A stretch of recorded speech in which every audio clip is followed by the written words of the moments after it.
Hello mga kabuknoy, eto na naman po, nandito na naman po ako sa kusina ni Kabuknoy TV Official. Bali, magluluto po tayo ng paksiw na pata.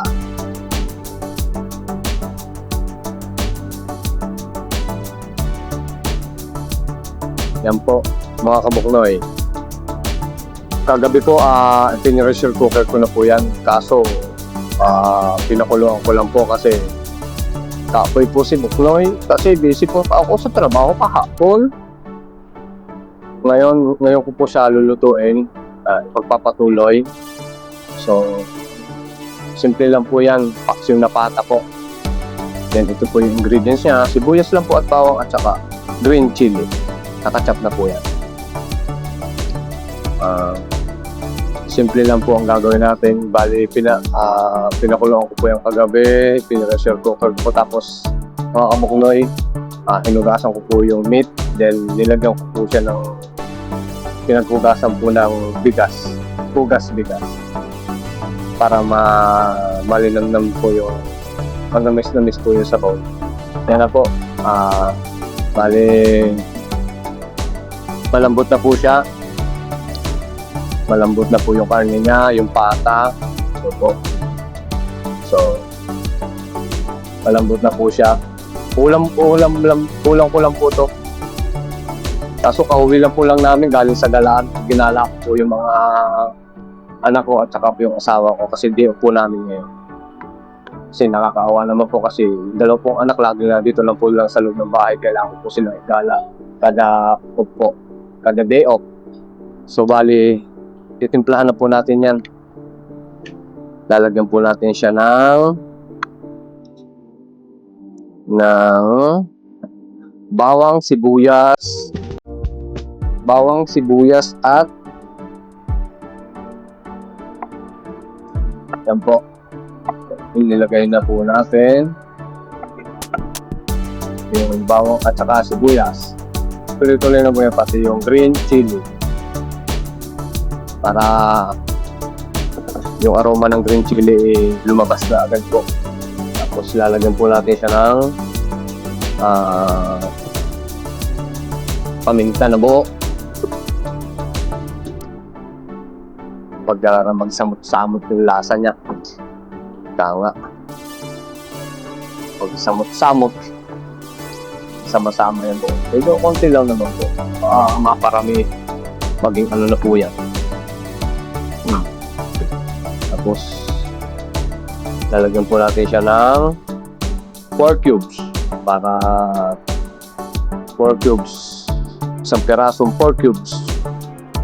Ayan mga kabuknoy, ganito lang po ako magluto, simple lang, basta may lasa. Saka yung favorite ko po yan paksiw na pata, kaso malakas din po yung sa arthritis at saka sa gout. Kaso favorite, hindi po natin maiwasan. So, sa isang buwan, isang beses, dalawang beses lang naman po ako magluto. Hindi naman po lagi. Pagkanta natin ng salt. Iodized salt. Wala po kasi dito rock salt ako makita. Kaya ito na lang po ilalagay. So, ang gagamitin ko po niyang pang-asim, depend po sa kung apple cider vinegar po or sinigang mix na tamarind. Kung meron po ako dito. Depende po sa gagamitin ko. Meron naman po dito, kaso sinigang mix. Meron po dito, sinigang sa sampalok. Pwede na rin po itong gamitin para yung lasa niya ay maasim na medyo may kaunting alat. Tapos may alcohol na konti. The best po yan. Yan po yung laging niluluto ng mga taga Batangas. Tama ipagpulutan siya, ikahinang. Talaga namang pagtigit ng sabaw pati sipol ang napapasipol yung bingot. Sobrang ikang sipol ang bingot. Tayo naman.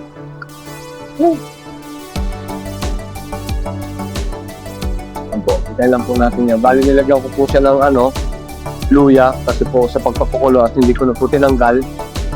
Kasi yung pong pata po dito ay kakaiba, minsan po may amoy or lasa na hindi maganda. Parang mapangkin po, pampatagal din po ng amoy sa pata.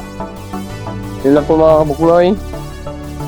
Yun lang ang aking video ngayon. Ito po, timplado na po yan. Tapos, okay na po ito. Titikman lang po natin. Tapos papakulang po ng medyo, baka 10 to 15 to 20 minutes. Okay na po ito. Yun. Dali na po. Talagang ang gagamitin ko na lang po dyan mga kabuknoy ay apple cider, pampaasim. Ganyan po ang luto sa amin ng paksiw na pata na may sabaw. Ang gamit po namin depende po sa magluluto. Depende po sa inyo kung ano po yung gagamitin ninyo pampaasim. Kanya-kanya lang naman po tayo ng ng diskarte sa pagluluto. Dito tayo pare-pareho. Kasi hindi naman po tayo pare-pareho ng panlasa. Iba't iba tayo ng panlasa.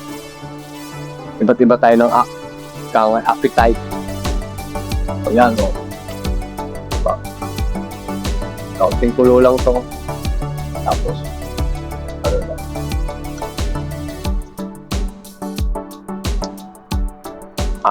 Mga kapatuloy, nagsayang na rin nga pala po ako para yung kung gusto kumain mamaya. Ako nila kung gusto, makakain na po. Naka-ready na po yan. Ako pagkatapos na rin magpapahinga muna. Talagang napadali po ako sa pagdadrive, balikan almost 5 hours. Yung dali sipol ang bingot talagang.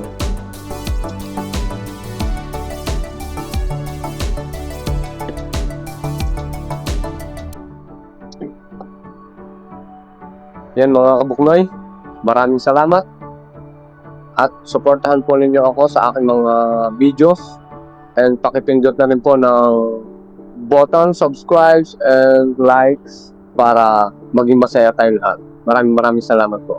Thank you for watching. Bye-bye.